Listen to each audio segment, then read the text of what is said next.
I mean, everyone has to do the HSC, you just got to cop it, I think. My name's Christo. I'm 20, turning 21 in like a month.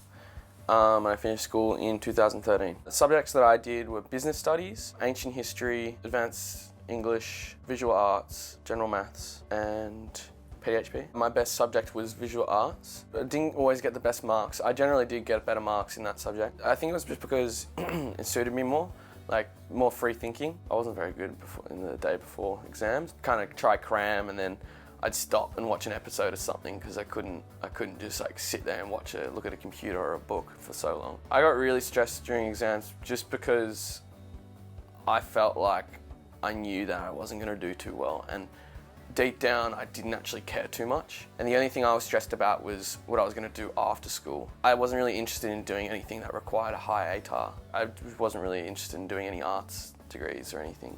It was more into something which required a portfolio, or maybe even something that was more hands-on, like carpentry or a trade. Mum would always would ask me if everything was okay, and like I'd always say, yeah, everything's fine. I was just like, deep down, I was just really stressed about where I was going to be going after school. I knew that the HSC didn't really suit me. I didn't really care too much for it, but I was worried about what was going to happen to me after school. I did have expectations because I was interested in going to fine arts. So I did have in my head, like, I wanted to get an ATAR above 70 something so I could get into COFA with a portfolio, because I knew I wasn't going to get above 80. I knew that like there was life after the ATAR. The most important thing I learned was not to worry about what this number was at the end of the year, because I knew that there's ways of getting into uni without the number. I didn't get the ATAR, but it didn't really bother me too much. I ended up going into design